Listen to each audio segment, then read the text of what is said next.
If someone had told me the savior of millions would need saving herself, I wouldn't have believed it. Pretend to be my wife, the billionaire doctor whispered. But her next words shocked her. Hey, my loves. Hit subscribe and tap that little bell. It's free, it's quick, and it means you'll never miss a single heartbeat of our next romance. And don't forget, drop your city or country in the comments. I love seeing where our beautiful community is listening from. Now, back to the story. I was halfway through my night shift when I saw her.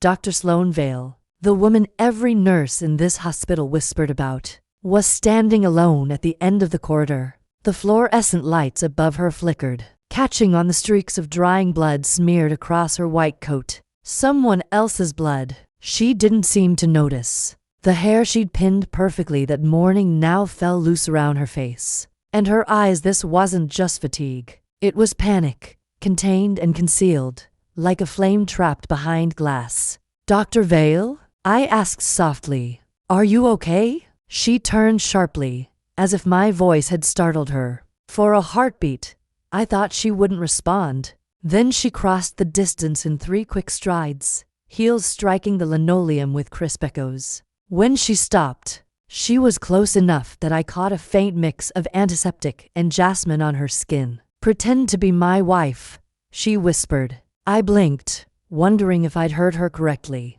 Excuse me? Her gaze didn't falter. Those steel-gray eyes locked onto mine, measuring, as though deciding whether I could be trusted with something dangerous. Just for tonight, she murmured, barely moving her lips. Please. My heartbeat stumbled. Sloane Vale didn't ask for favors, she commanded them. She was the kind of woman who made headlines, not requests. But then her voice splintered, the steadiness thinning at the edges. They're watching me, she said, so quietly I almost missed it. I looked around, half expecting someone to be standing there. The hallway was empty except for the hum of the vending machine and the distant sound of a monitor beeping in the ICU. Who's watching you? I asked, lowering my voice. She didn't answer. Her hand brushed mine. Quick.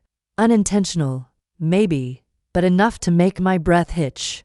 Her skin was ice cold. Please, she whispered again. Don't ask questions right now. Just say yes. It should have sounded crazy. It was crazy, but something in the way she said it, like she was hanging on by a thread, made me nod before my brain caught up.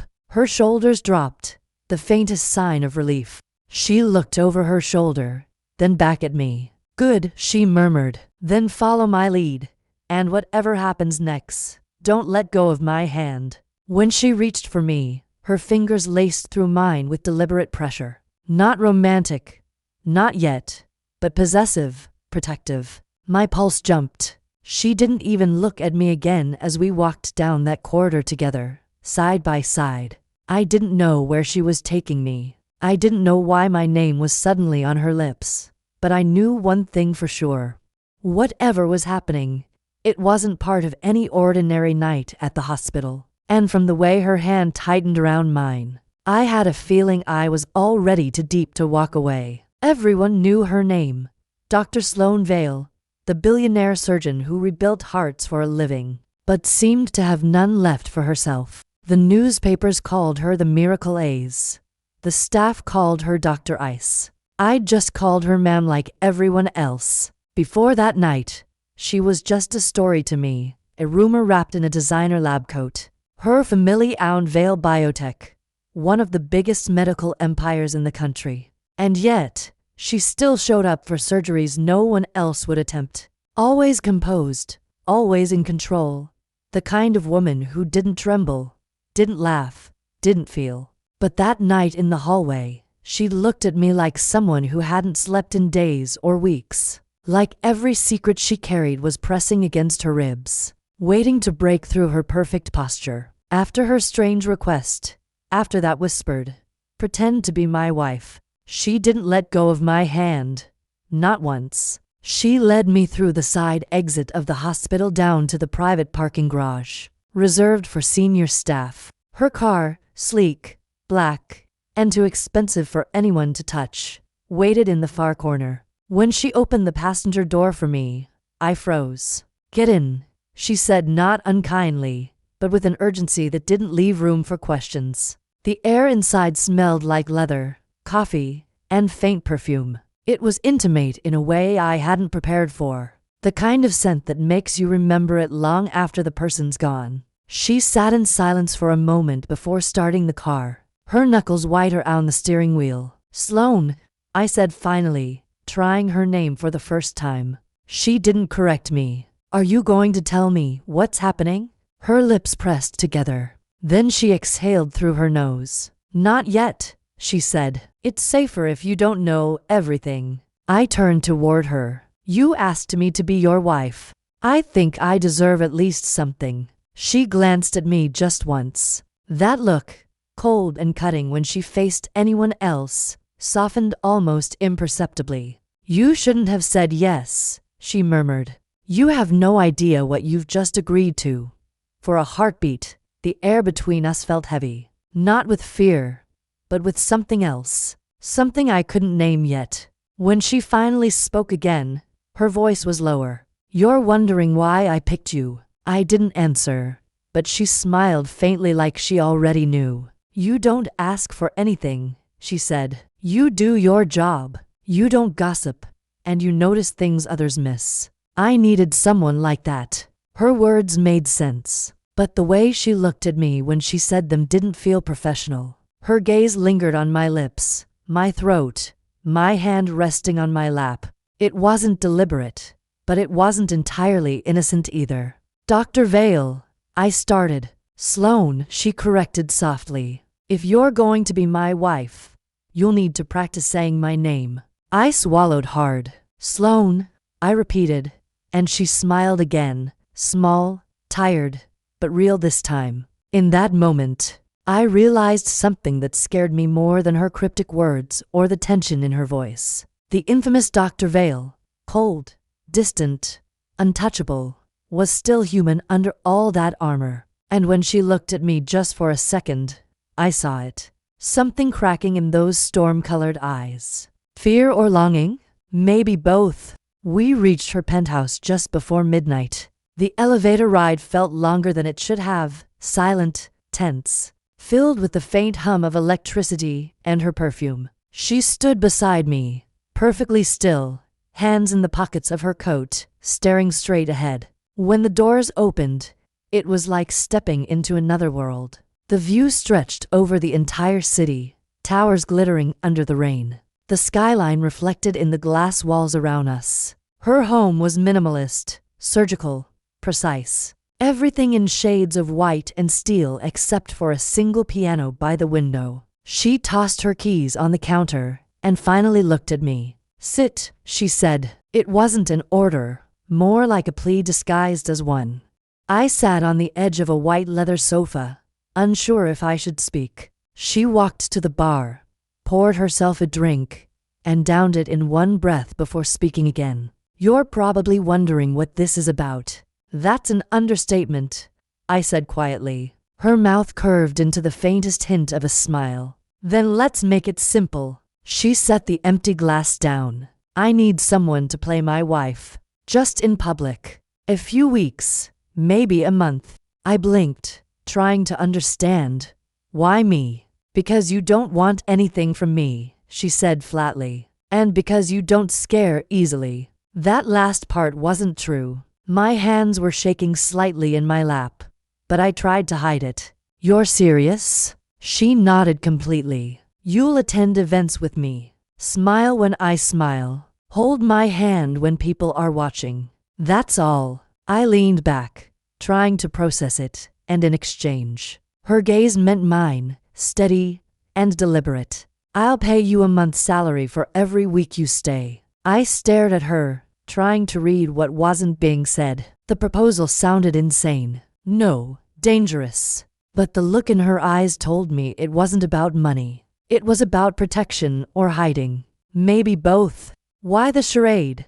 I asked. "Because my enemies need to believe I'm untouchable," she said. "Married women are harder to destroy." Her tone was calm, but her knuckles tightened around the edge of the counter. For the first time, I caught a flicker of vulnerability, a crack in the flawless billionaire facade. So, it's all pretend, I said slowly. No feelings, no, she cut me off. No touching, she said. No emotions, just appearance. The words were firm, almost clinical. But when she looked at me, really looked at me, her eyes lingered a little too long. My breath caught before I could hide it. Something in her gaze shifted, softer, curious, like she'd just noticed the space between us and what was hiding inside it. Understood, I whispered. She nodded once. Good.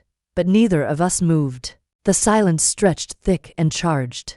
Her hand brushed against mine as she reached for a folder on the table. Just a touch, accidental probably, but it felt intentional, warm. When she handed me the contract, our fingers grazed again, and this time, she didn't pull away. I'll have my driver pick you up tomorrow at 7, she said, voice low. There's a charity gala. You'll need something formal. I took the papers, trying not to look nervous. And what do I call you when people ask? Her lips curved in that quiet, unreadable smile. You'll call me Sloane, she said, and you'll make them believe you love me. Her tone was matter of fact, but when she turned away, I caught her reflection in the window. The faintest, quickest smile breaking through the storm on her face. And in that second, I realized something I hadn't before. She wasn't lying to me. She was lying to herself. Her penthouse felt like another planet, high above the city, detached from everything human. The glass walls reflected the skyline like a mirror, trapping us inside a cage of light and shadow. The marble floors gleamed under the dim cold lighting, and the only sound was the faint hum of the rain against the windows. It was beautiful, but lifeless, too clean, too quiet, the kind of place where no one laughed. Sloane moved through the space like it was her operating room. Precise, distant, untouchable. She opened a folder on the table, flipping through a few pages before handing one to me. This is our story, she said. I frowned, scanning the document. It was like a script where we met, how long we'd been together, the proposal, even the date of our wedding. There were photos attached, edited, staged, impossibly convincing. We looked like a couple who'd been in love for years. She sat across from me, crossing her legs with quiet elegance. We'll have to rehearse, she added like she was briefing me for surgery. Rehearse, people will ask questions. They'll watch how we touch, how we look at each other. They'll notice if it's not real. I stared at her. And how do we make it real? She tilted her head slightly. We don't. We just make it believable. Her voice was firm, but her hands gave her away. They were trembling slightly when she reached for her glass of water. When I pointed it out, she ignored me, setting the glass back down. We spent the next hour building our fake history. How she'd met me at the hospital during a night shift. She praised my dedication and heart. Said she'd asked me to coffee, then dinner, then more. Every line slipped from her mouth, polished and practiced. But when it was my turn, when I had to talk about her, the words came without effort. Confident, I said. Cold, but only because she's been hurt. Her eyes lifted, and something quick and fragile crossed them. And how did I propose? She asked, voice low. You didn't, I answered. You just looked at me and said, you already know. Her lips parted on a quiet breath. For the first time, she smiled. No public, posed politeness, but something unguarded. Real, not bad. She murmured, maybe you were born for this. I tried to laugh it off, but the sound snagged. And the rules? You mentioned some. She nodded, slow and deliberate. No touching in private. No feelings. Everything is performance. I understand, I said. She rose, circled the coffee table, and stopped in front of me. A soft scent cedar. Warmth settled between us. We should practice, she said. Her voice dipped lower. The hand-holding, the closeness. Before I could respond, her fingers slipped into mine, warm now. A quick pulse thudding under her skin. She didn't look at me at first, only at our joined hands, her thumb skimming lightly as if testing the weight of what we were pretending. It wasn't supposed to mean anything, and yet my chest tightened anyway. When she finally met my eyes, they'd softened tired in a way that felt almost human. "Why are you doing this?" I blurted, before I could stop myself. She held the silence so long I thought she wouldn't answer. Then, barely above a whisper, "To survive." I frowned. "And me? What am I surviving?" Her gaze dropped back to our hands. The small motion of her thumb stilled. "To protect you," she said, so quiet it barely existed. My throat went dry. "From what?" She didn't reply. She only let go, turned toward the window, and stared out at the grid of city lights. Her reflection on the glass looked solitary and formidable and hollow, like someone who'd built an empire just to have solid ground when everything else gave way. I watched her without speaking, feeling something settle between us, unspoken, precarious, unmistakably alive. That night, before I went to the guest room, she said one last thing. "Tomorrow, the world will believe we're in love. Make sure you look at me like you mean it." And the way she said it, soft, almost daring, made me wonder if part of her actually wanted me to. The charity gala was held at the Vale Foundation's main hall, a place so grand it felt like a movie set. Crystal chandeliers glowed above tables covered in white linen, gold-rimmed glacier, and people who looked like they'd never been told no in their entire lives. Every face was polished, every laugh rehearsed. Sloane walked through it all like a queen who'd built the palace herself. I followed half a step behind, trying to look comfortable in the borrowed designer dress her assistant had dropped off that morning. I'd never worn anything that cost more than my monthly rent, and I could feel the weight of every eye that turned toward us. She squeezed my hand gently, a reminder of the script. "Smile," she murmured through her teeth. "You're happy to be here." I smiled. At least I tried to.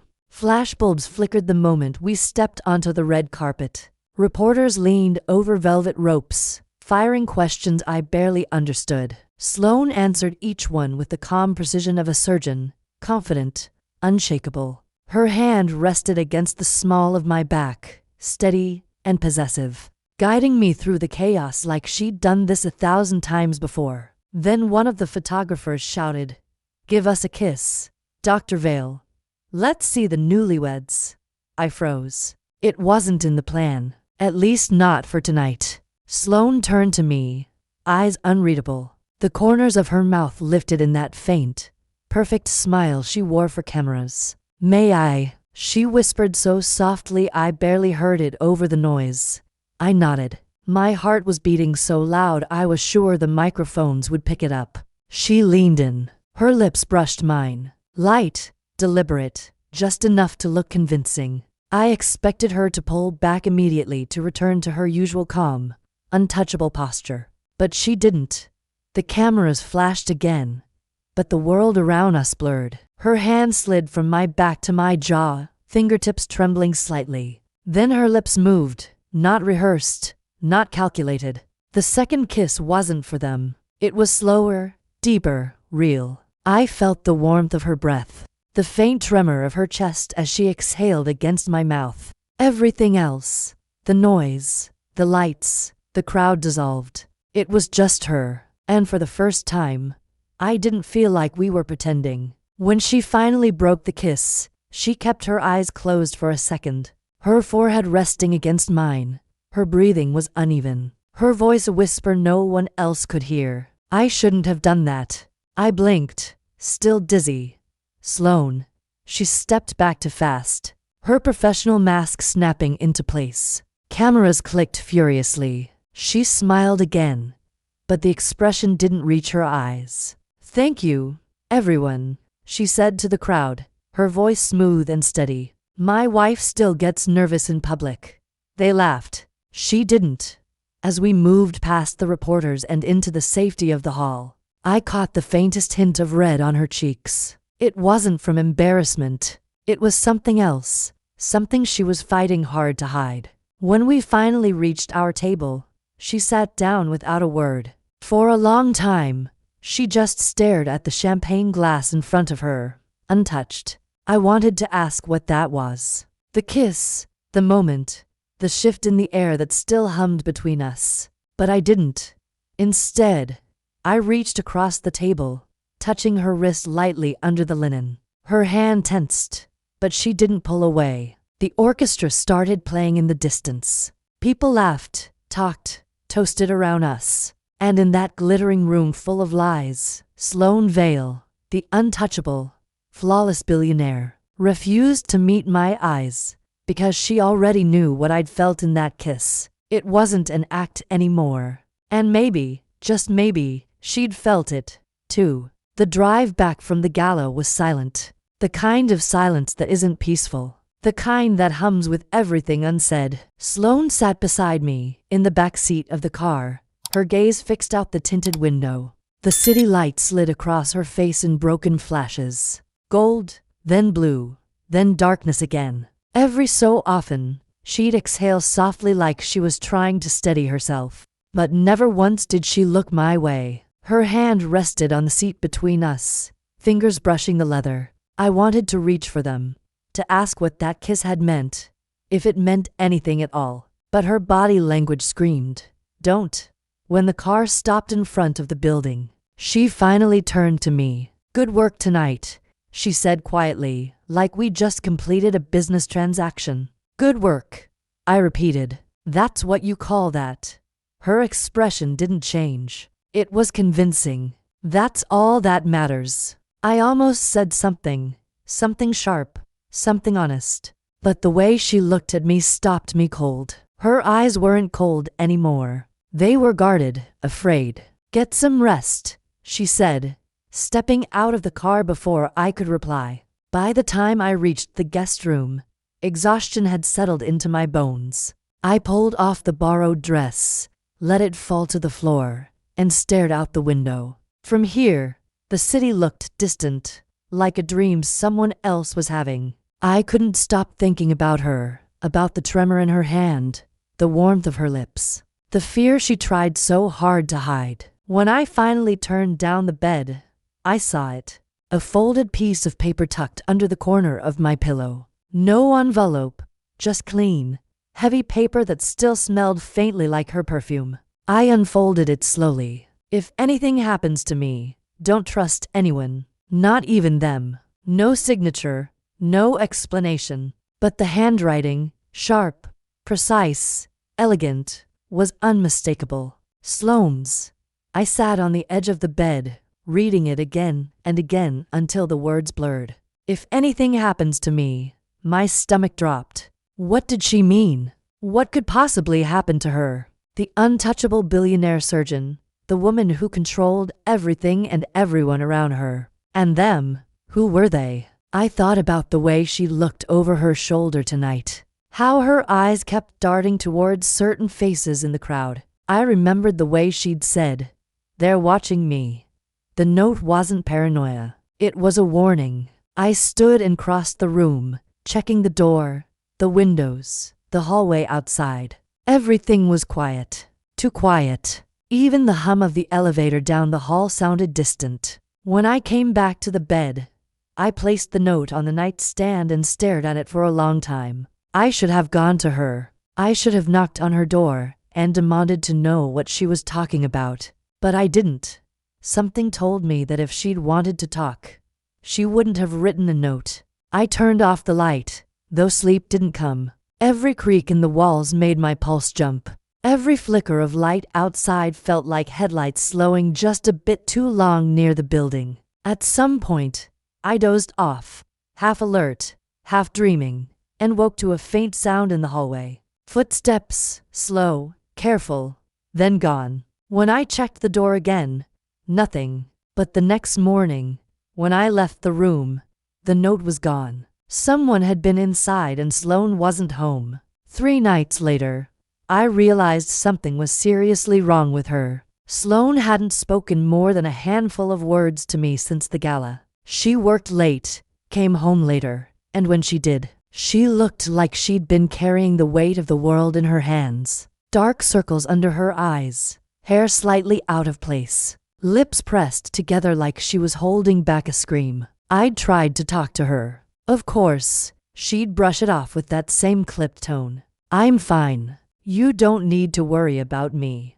Go get some rest." Except I did worry. I couldn't help it. Something in her had changed. The strong, untouchable billionaire doctor everyone at the hospital whispered about was cracking, and she didn't want me to see it. That night, the clock on my bedside table blinked to 47 a.m. when I heard her footsteps again. Slow, steady, deliberate. I slid out of bed, the silk sheets whispering against my skin, and followed her down the hallway. The penthouse was dark except for the city lights bleeding in through the glass. Tiny squares of gold and blue cutting across the marble floor. She didn't notice me trailing behind her, barefoot and quiet. She stopped at the far end of the hall where I'd always thought the wall was solid. Just another piece of flawless design in her cold, perfect home. But then she pressed her palm flat against a section of it. A soft click. A hidden door slid open. I froze. I'd walked this hallway 100 times and never noticed it before. She disappeared inside without looking back. The door began to close, but I caught a glimpse. Bright white light, something metallic, a sound like an engine running somewhere deep inside. I waited 1 minute, 2, 5. When she finally came out, she didn't look like Sloane Vale, billionaire surgeon anymore. Her hair was messy, her lab coat wrinkled, her eyes red, not from crying, but from sheer exhaustion. She looked human and broken. "Sloane," I whispered. Her head snapped up. She hadn't realized I was there for a second. She just stared at me, expression blank, and then something flickered in her eyes. Panic. "What are you doing awake?" she asked. Her voice was softer than usual, like she was trying not to let it shake. "I could ask you the same thing," I said, folding my arms. "What's in there?" Her gaze flicked toward the now closed door, then back to me. "Nothing, really. You've been sneaking in there every night for a week, and you expect me to believe that?" She sighed, pinching the bridge of her nose like she was running out of patience. "Or excuses. It's work. You wouldn't understand. Try me." That made her stop. For the first time, she looked at me. Really looked at me. Her eyes softened just a little, the way they sometimes did when she forgot to keep her walls up. "You shouldn't have followed me," she said quietly. "Maybe not, but you shouldn't keep pretending you don't need help." She took a slow step toward me, close enough that I could feel the warmth radiating off her skin. "This isn't about needing help," she murmured. "It's about keeping you safe." That made my chest tighten. Safe from what? She hesitated. For a second, I thought she might actually tell me, but then she shook her head. "You don't want to know, Sloane, please." Her voice cracked on the word. "Don't ask again." The silence between us stretched, heavy and tense. She was close enough now that I could smell her perfume. Jasmine, sharp and clean, mixed with the faint scent of antiseptic that always clung to her. Her hand brushed mine almost by accident. I didn't move. Her fingers lingered there for half a second before she pulled away like the touch had burned her. I swallowed hard. "Whatever you're hiding in there, it's eating you alive." Her eyes glimmered under the low light. "You think I don't know that?" She turned to leave, but I caught her wrist. "You can't keep pushing me out. I'm not just some employee you hired to play house." That stopped her. Slowly, she turned back to me, her expression unreadable. "You think I don't know that either?" Something in her voice, the quiet, broken honesty of it, hit me harder than I expected. We stood there in the dark, our breaths mingling inches apart. I could feel her pulse racing beneath my fingers. Then she pulled her hand free. "Go back to bed," she said softly. "Please." She walked away before I could say another word. When she was gone, I turned toward the hidden door again. The light on the keypad was still glowing faintly green. Unlocked. I didn't go inside. Not yet. But I pressed my ear against the door. There was a sound coming from the other side. A low mechanical hum. And beneath it, something softer, rhythmic. It took me a second to realize what it was. Breathing. Not hers. Someone else's.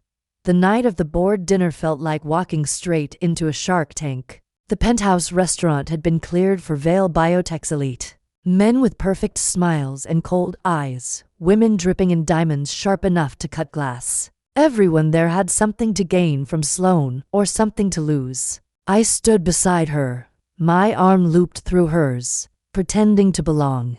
The press had already taken their photos at the entrance. Dr. Sloane Vale and her wife arriving together, radiant as ever. Radiant, my ass. She looked like she'd rather be anywhere else. The table stretched forever, all crystal glasses and silver cutlery, the kind of setup that said, "Money talks here." And Sloane, as always, was the center of attention. Dr. Vale, one of the older board members, said, raising his glass, "Your new synthetic bloodline is going to change medicine to innovation." And to the woman making history, everyone toasted. Cameras flashed again, and Sloane smiled. The kind of smile that looked real to everyone else, but not to me. I'd learned her tells. The way her thumb rubbed against her palm when she was tense. The tiny twitch in her jaw when she was angry, but couldn't show it. Tonight she was holding something back, something dark and heavy. Halfway through dinner, a man sitting beside her leaned into close. A senior partner, I remembered. Preston, balding, slick, with that particular kind of arrogance that only old money wears comfortably. He put a hand on her arm, thumb brushing against the fabric of her sleeve. Too slow, too familiar. Sloane didn't move, but I saw the flicker just for a second of disgust behind her eyes. The way her spine stiffened, the way her breathing changed. He laughed, whispering something in her ear that made her shoulders tighten even more. That's when I did it. I leaned in just like she had taught me during our rehearsals. A smile soft and sure, the perfect devoted spouse. I brushed my lips against her cheek, but she turned her head and her lips met mine instead. The kiss was meant to be for show, like the one before in all part of the act. Except this time, it wasn't. Her mouth lingered, warm, certain. For that small electric moment, the room blurred. The clinking of glasses, the low laughter, the sound of forks against plates, all of it faded. There was only her. When she finally pulled back, she didn't look embarrassed or flustered. She looked grounded, like touching me had reminded her of something real. Preston cleared his throat awkwardly. "Well," he muttered with a strange smile, "it's nice to see real love still exists in this business." Sloane smiled sweetly. "Yes," she said, "real love." The words were for him, but her eyes were on me. As dinner dragged on, I noticed the way she kept her hand on my thigh beneath the table. Not moving, not suggestive, just there anchoring herself. Each time someone asked about the company's upcoming project, her grip tightened just a fraction. Whenever a question veered to personal, her thumb traced a light warning along my skin, a silent cue. Stay quiet. Keep playing the part. By dessert, the laughter was louder, the wine to free, and the pieces started to align. The board's talk of a new trial phase, the mentions of voluntary participants, the relentless insistence on discretion. Then Preston said a line that stuck like a splinter. "Once the subjects are processed, we'll be untouchable." Processed. I caught a glance at Sloane. She didn't flinch or blink, but under the table her fingers pressed into my leg hard enough to sting. After the party, she did the rounds smiling, shaking hands, posing for photos, even letting out one brittle, hollow laugh that wasn't laughter at all. Only when the final guests left and the elevator doors sealed did she release my arm and exhale like she'd been holding her breath for hours. "Sloane," I asked quietly, "what are they doing?" Her hands trembled as she reached for a glass of water. "Nothing you need to worry about." "Don't," I snapped. "Don't shut me out." She turned, her eyes darker than I'd ever seen. "You don't understand. If I tell you, you'll be in danger too." I stepped closer, close enough to see city lights mirrored in her gaze. "Then stop pretending this is only performance. You kissed me back. Her breath caught.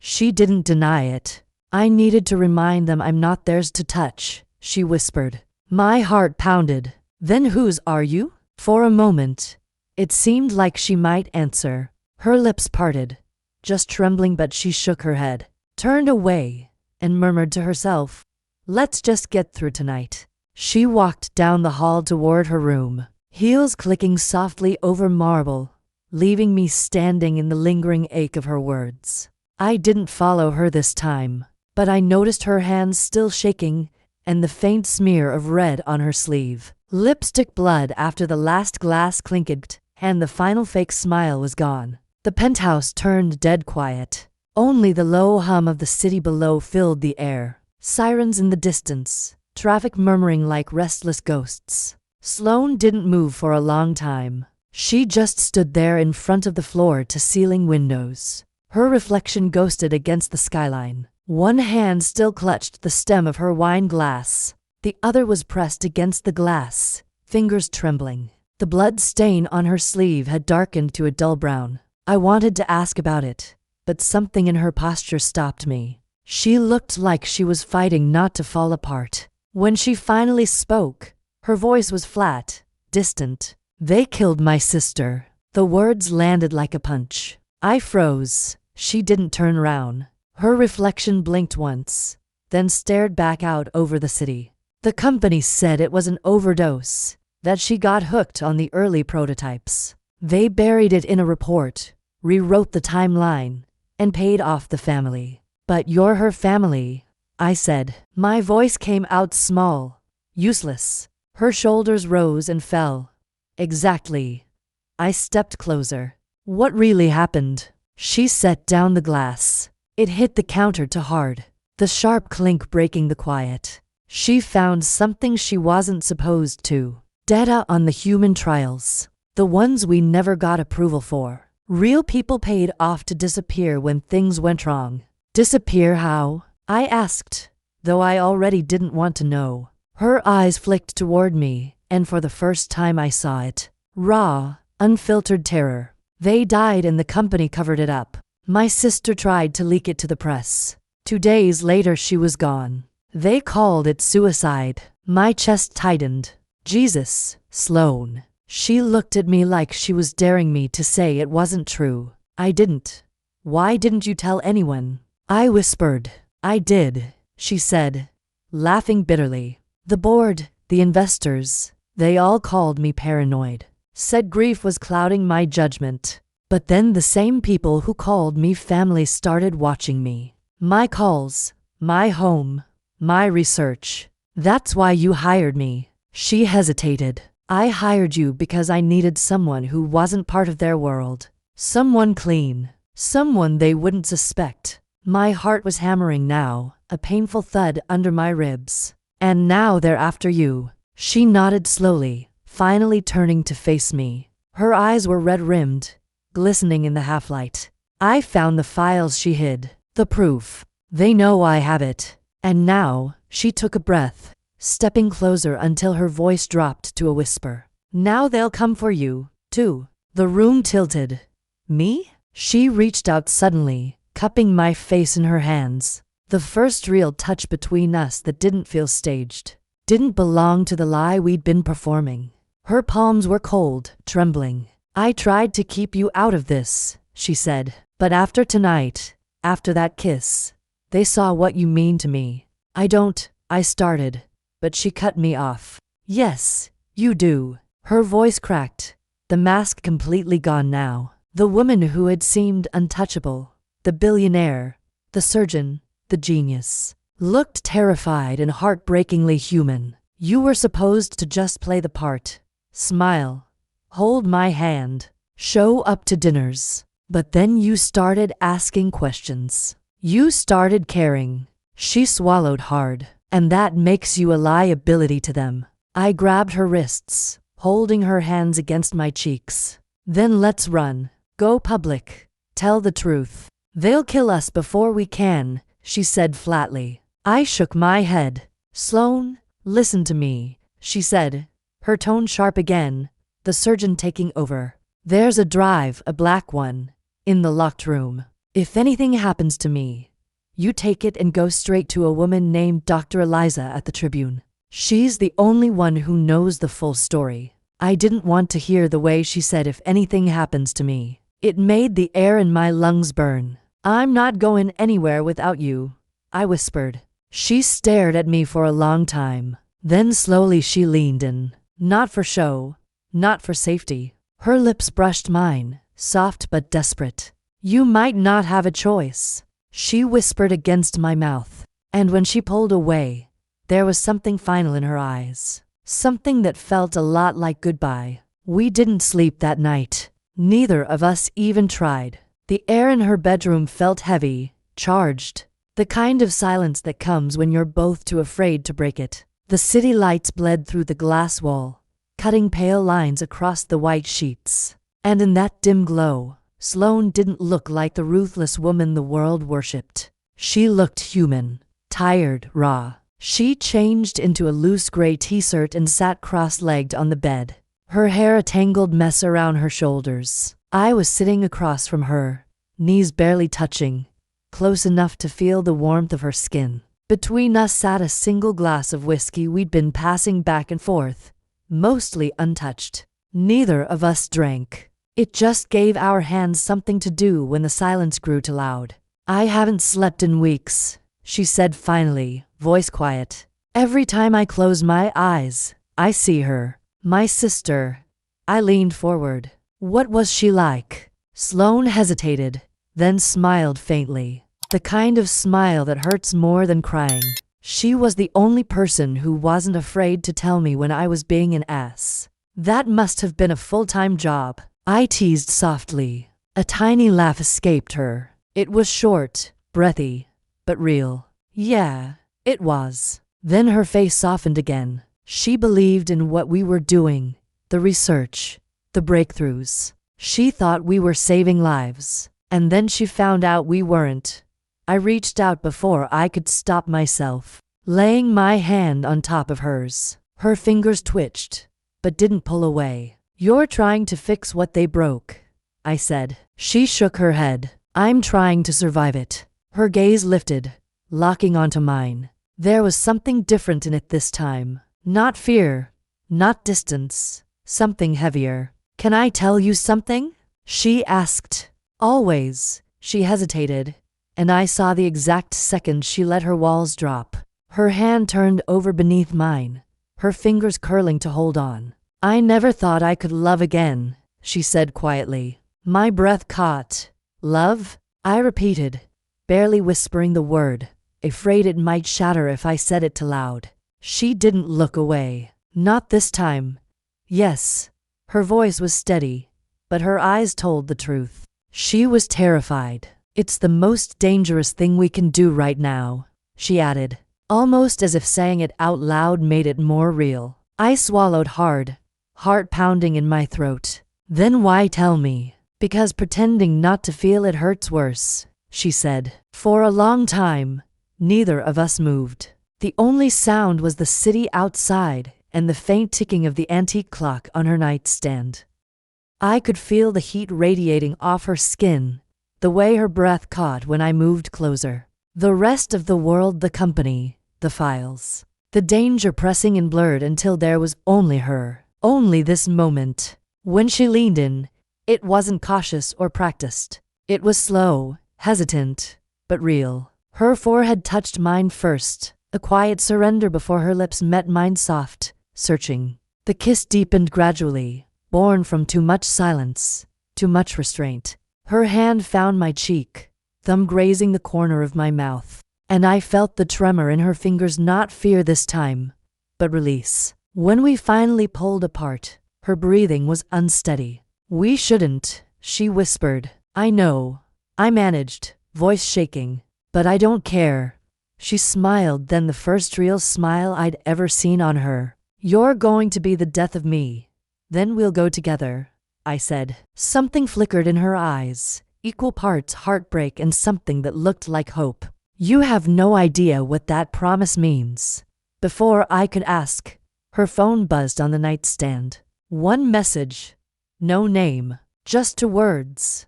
They know. All the color drained from her face. She grabbed my hand. We have to leave.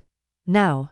The next day, I left work early. A knot in my chest wouldn't let go. Sloane hadn't answered any texts all morning, no replies.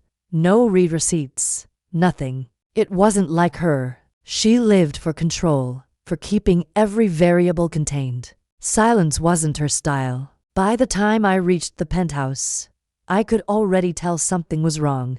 The door was unlocked. I froze, pulse pounding so hard it drowned out the noise of the city behind me. The lights were off. Everything was still. Too still. The faint scent of smoke clung to the air like someone had tried to erase what they'd done. Sloane, I called softly. No answer. My footsteps echoed down the hall, each one sharper than the last. At first glance, nothing looked out of place. The flowers on the counter, the half-finished bottle of wine, the coat draped over the chair. But when I reached her office, my stomach turned. It was empty. The massive desk where she'd spent sleepless nights working was bare. Her computer gone. The drawers where she kept her classified files, her notes, the encrypted folders she'd never let me near, all missing. Papers were strewn across the floor, torn, charred, shredded in careful chaos. Someone had been here and they'd taken their time. Then I saw it. The one thing they hadn't destroyed. A half-burned photograph lying on the glass desk. I knew it instantly. Sloane and her sister. The same one she'd shown me that night she told me everything, both of them laughing. Hair tossed by the wind, sunlight glinting off their faces. Now half of Sloane's face was gone, devoured by flame. I picked it up gently. The edge was still warm, the paper brittle. That's when I saw it, a faint fingerprint smeared on the glossy surface of the desk. I leaned closer. It was mine. I froze. No, that couldn't be right. I'd never touched her desk. She'd always kept it locked whenever I was there. So how? Then I noticed it. A thin dusting of black residue along the edge of the photo. Print powder. Someone had dusted for fingerprints. My pulse surged.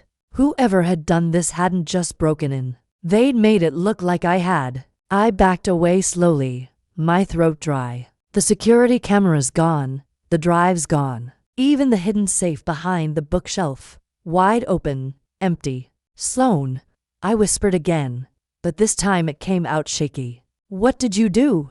I ran to her bedroom. The bed was made. Her clothes were gone. Every trace of her erased, except for the faint smell of her perfume that still lingered in the air. Teasing, haunting. She'd vanished, but she hadn't just left. She'd covered her tracks perfectly. I stumbled back into the office, my hands trembling as I looked around for something. Anything she might have left for me. A note, a message, a clue. But there was nothing. Only that photo, only my print. That's when the doorbell rang. I nearly jumped out of my skin. I walked slowly toward the door, peeking through the peephole. Two men in suits stood in the hallway. One held a badge, the other a clipboard. Nora Quinn, the one with the badge, called out, "Detective Marcus, NYPD. We need to ask you a few questions regarding Dr. Sloane Vale." I didn't move. Couldn't. He continued, voice polite but firm. "Her lab was raided this morning. We have reason to believe she's involved in a corporate data breach and the disappearance of several test subjects." My blood went cold, and he added, flipping a page on his clipboard, "We found your fingerprints all over the evidence." I stepped back from the door, heart slamming against my ribs. She hadn't been running from them. She'd been setting me up. Or maybe, just maybe, she was trying to protect me in the only way she knew how. But either way, she was gone, and now I was the one being hunted. The detectives left after an hour of questions I barely answered. My hands still shook when I closed the door behind them. I could hear their voices fading down the hallway, calm, certain, rehearsed. But something in my gut screamed, no. Sloane Vale didn't just vanish. Someone made her disappear. They said she'd boarded a private jet to Switzerland that morning. That security footage showed her walking through the terminal, her head down, sunglasses on. suitcase in hand. It sounded neat, believable, to perfect. But Sloane didn't do perfect coincidences. When they were gone, I tore through her office again. Every drawer, every cabinet, every inch of her closet. It wasn't until I opened the bedside drawer, the one she kept locked, the one I'd never dared to touch, that I found it. Her passport still there, unused, the page edges still crisp, no fresh stamps. She hadn't left the country. Hell, she hadn't left this city. My breath hitched when I saw what lay beneath it. The small velvet box that used to hold her wedding ring. The one she'd slipped on my finger in front of the cameras. Only now it was empty. The ring wasn't here. She'd taken it with her. That ring had been a prop, a symbol of a lie. But she'd kept it. Why? I sat on the edge of her bed, the same spot where we'd talked until dawn. That night, she confessed everything. Her sister, the company, the fear that followed her like a shadow. I could still see her there, sitting cross-legged, hair messy, exhaustion softening the edges of her face. She'd looked human then, vulnerable, real, and now she was gone. I glanced toward the window. The skyline blinked back at me, distant, cold, uncaring. Below, the city pulsed with the same energy it always had, oblivious that one of its most powerful women had simply vanished. I opened her closet, pushing past her rows of neatly pressed shirts, lab coats, designer dresses. That's when I noticed the faint scuff marks on the back wall, a panel slightly out of place. I pressed it. It clicked open. Behind it, an empty space, small, hidden, dust, still swirling in the air like someone had just been there. On the floor, a single heel, her shoe broken at the strap. She hadn't gone willingly. I picked it up, my chest tightening. She'd fought. Someone had been in the apartment that night after I'd left for my shift. They'd taken her fast, efficient, probably someone who knew her routines, her security systems, her blind spots. I sank to my knees, the weight of it all crashing over me. My phone buzzed on the nightstand, an unknown number. I hesitated, then answered. A distorted voice came through the line, low and mechanical. If you care about her, don't go to the police again. My throat went dry. Who are you? A pause. Then quietly, almost mockingly, she's alive for now. The call disconnected before I could speak again. I stared at the phone, heart pounding so hard it hurt. My reflection stared back from the black screen, pale, shaking, terrified. Sloane was alive, but she wasn't safe. And if I wanted to find her, I'd have to stop being the nurse who followed orders and start being the woman willing to break every rule she ever lived by. Because no one, not the cops, not Vale Biotech, not whoever had taken her, was going to keep me from her. Not now, not after everything. The next few days melted into one long blur of exhaustion and obsession. I barely ate, barely slept. Every second was spent chasing the ghost of Sloane Vale. Her name had been wiped from every system, her credentials revoked, her apartment sealed off by the company for investigation. But I'd seen enough to know it wasn't the police cleaning up.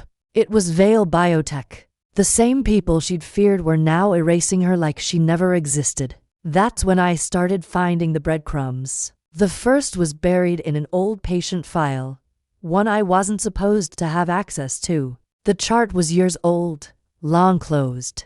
But when I opened it, the lab results didn't make sense. Enzyme levels that couldn't exist naturally. Genetic markers no human should have. And at the bottom, a single line of code in the notes section. See file for 7BA. At first, I thought it was just a coincidence. But then I remembered Sloane's handwriting. How she used initials to hide things in plain sight. I followed the lead to the archive servers, breaking every hospital rule in the process. The deeper I went, the stranger it got. Encrypted folders labeled Trial Omega, Project Bloom, Subject Reclaim. Each one locked behind layers of password protection. It took me hours, but I cracked one using her sister's birth date. What I found made my stomach twist. Photos of patients hooked up to machines. their skin pale and veins dark with something wrong. Experiment logs that read like horror stories. Genetic alteration. DNA graphs. Failed human trials marked disposed. And in one folder, Sloane's personal research notes. She was right. The board's pushing too fast. They're altering live subjects before phase validation. I tried to shut it down. They overrode me. I'm next on their list. If anyone finds this, follow the red code in my journal. The red code. I remembered it. The small red string tied around the spine of her leather journal back at the penthouse. I'd thought it was just decoration. I went back, tore through her belongings until I found it. Inside, between the pages, hidden beneath her handwritten equations and notes, was a single USB drive taped under the back cover. When I plugged it in, my laptop froze for a second. Then a terminal window opened on its own. A map appeared on the screen, zooming into a remote area outside the city. An abandoned Vale biotech facility, officially decommissioned years ago. I stared at the blinking red on the map. Sloane had been there. I packed a small bag, flashlight, phone, charger, the USB, and left that night.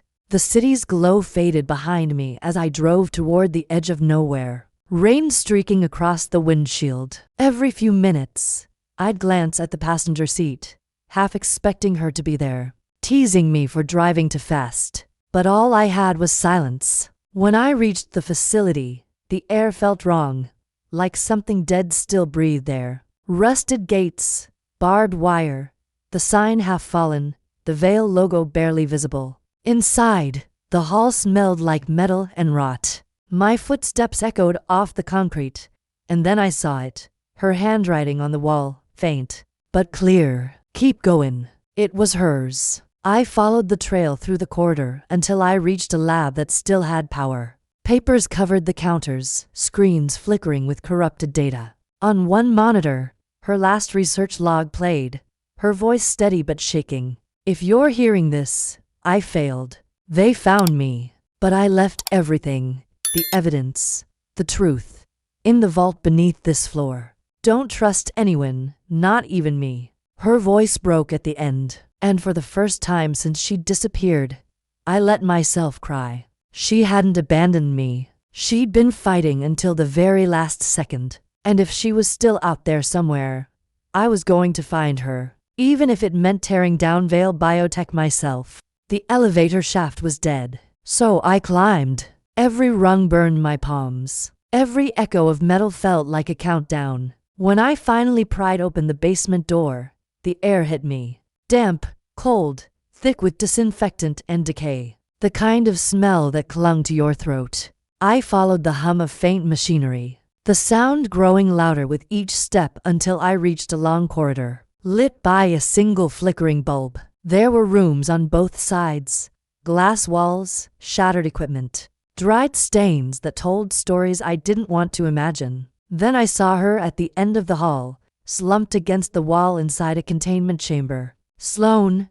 Her lab coat was torn, her hair tangled, skin pale under the harsh light. For a second, I thought she wasn't breathing. Then she stirred slow and heavy, her head lifting just enough for our eyes to meet. Sloane, I breathed, running to the door. It was sealed. A reinforced lock bolted shut from the outside. When she realized it was me, something flickered in her eyes. Disbelief, then heartbreak. You shouldn't have come, she rasped. Her voice was raw, broken, but still hers. I pressed my hand against the glass. I couldn't not. Her smile was small, almost a ghost of what it used to be. You were supposed to run. I made sure they wouldn't trace you. Well, you did a terrible job, I whispered, tears stinging my eyes as I searched for a way to open the lock. My finger shook against the keypad. How long have you been here? Long enough, she murmured, wincing as she tried to stand. I could see the bruises on her wrists, the faint imprint of restraints. They wanted access codes to the vault, but I didn't give them anything. I finally found the emergency override hidden behind a panel and slammed it. The door hissed open with a heavy click. I ran inside before it could change its mind. She almost fell when I reached her, her body collapsing against mine. I caught her holding her up, her head resting on my shoulder. She was freezing. "Hey," I whispered, brushing the hair out of her face. "I've got you. I'm here." Her eyes searched mine, tired, but alive, and for the first time, unguarded. No mask, no control, no pretense, just her. "I didn't want you to see me like this," she said quietly. "Stop talking," I said. "We're getting out of here." She shook her head weakly. "No, it's too late. Don't say that." Her hand came up, trembling, and she touched my face. That small, fragile gesture almost broke me. "They know about you now," she whispered. "They'll come for you next."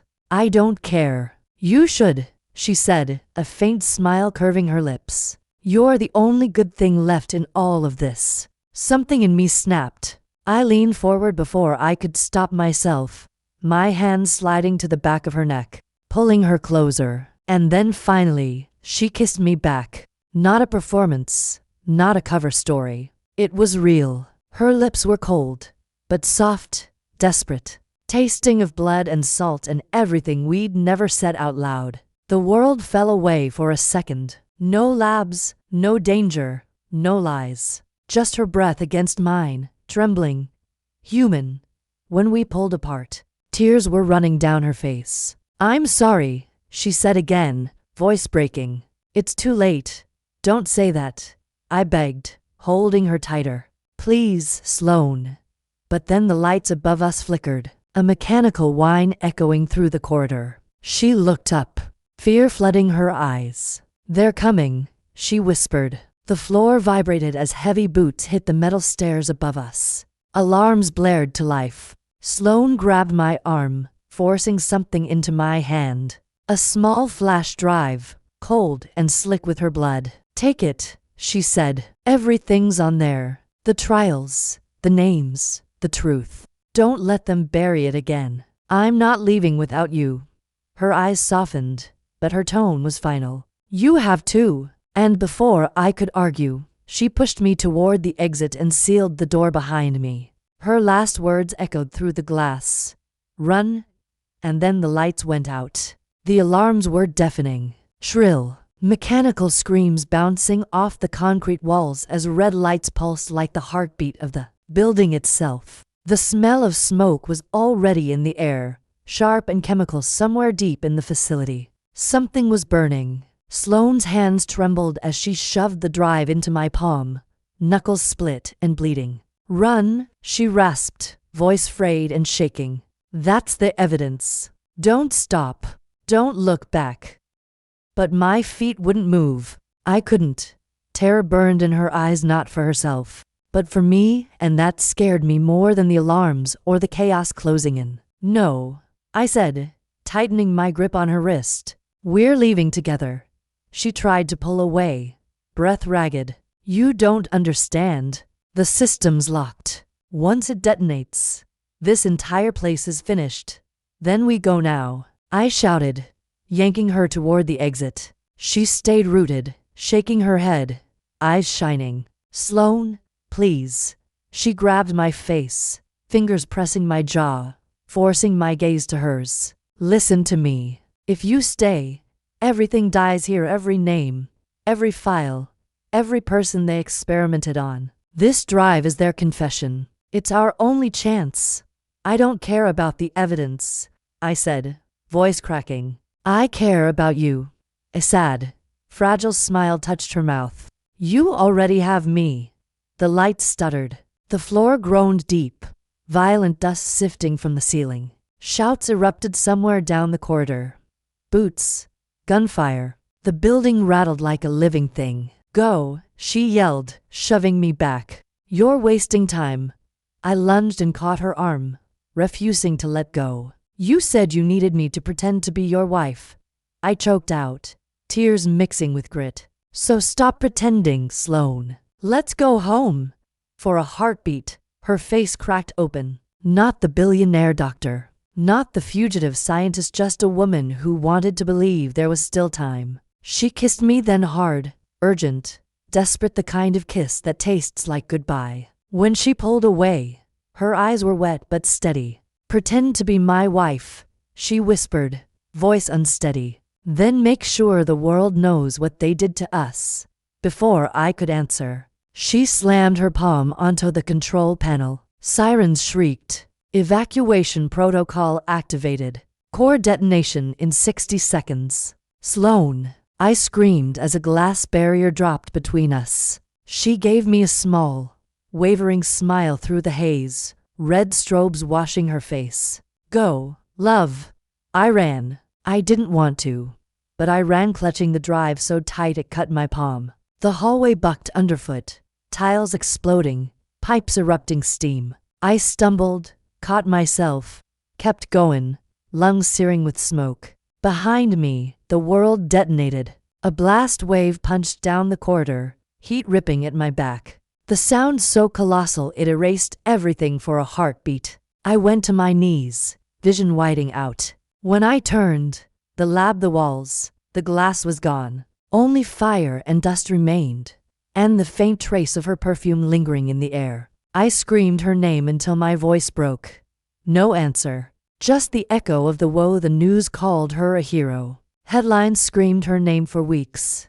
Dr. Sloan Vale, the martyr who exposed the monsters inside her own empire. The footage leaked across every major network, every corner of the internet. Confidential reports, hidden experiments, missing test subjects. All of it traced back to Vale Biotech. The company crumbled within months. Executives arrested, labs raided, assets frozen. The world mourned her. I didn't, because mourning meant accepting she was gone. And I never did. They found traces of DNA in the rubble. They said bone fragments enough to confirm her death. But I'd seen the way she planned everything. The backup drives, the escape codes, the false trails. Sloan never left anything to chance. So I held on to the one thing I still had, her wedding ring. The fake one she'd slipped on my finger before the cameras that first day. I wore it on a chain around my neck like a promise I refused to break.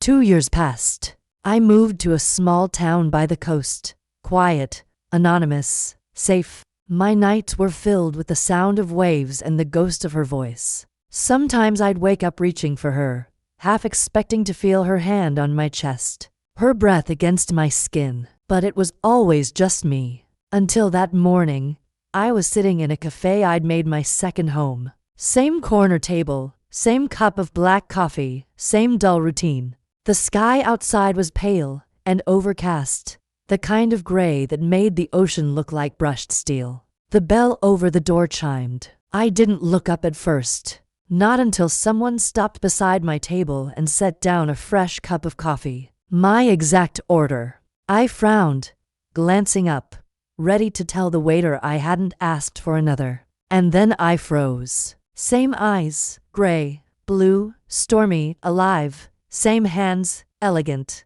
trembling slightly as they always had when she was hiding something. My throat closed up. The world went silent. Sloan Vale. She was thinner, her hair shorter, streaked with blonde now. A faint scar traced her jaw. But the way she smiled, that quiet, knowing curve of her lips, it was her. She slid into the seat across from me like she'd never left. Like 2 years hadn't passed since the night the world burned. My voice cracked. "You're dead," she smirked softly. That's what they needed to believe. The cafe noise faded behind us. My heart was a hammer in my chest. I couldn't tell if I wanted to scream, cry, or pull her across the table and kiss her senseless. "You faked it," I whispered. "I had to," she said, her eyes never leaving mine. "They would have hunted you forever if I hadn't." I laughed, a shaky, disbelieving sound. "You let me think you were gone. I didn't have a choice." She reached across the table then, her fingers brushing mine. But I never stopped watching. "You did exactly what I hoped you would. You exposed them. You saved people I couldn't." I stared at her hand on mine. Warm, real, trembling. "You could have told me." She smiled faintly, the corners of her eyes softening. "Would you have let me go?" I swallowed hard. "Never. Her smile deepened, just a touch sad. Then she reached into her coat pocket and pulled something out. A small velvet box. She opened it between us. Inside was the ring. Not the fake one. The real one. Thought you might want your wife back, she said quietly. My eyes stung, my breath hitching on a sound halfway between a laugh and a sob. You're impossible, I whispered. I know, she said, her grin spreading just enough to make my chest ache. So, did you miss your wife? I didn't answer. I leaned over the table, cradled her face in my hands, and kissed her slow, deep as if the time we'd lost no longer mattered. And when she kissed me back, it wasn't an act. It was a promise, one we'd already shattered and rebuilt 100 times.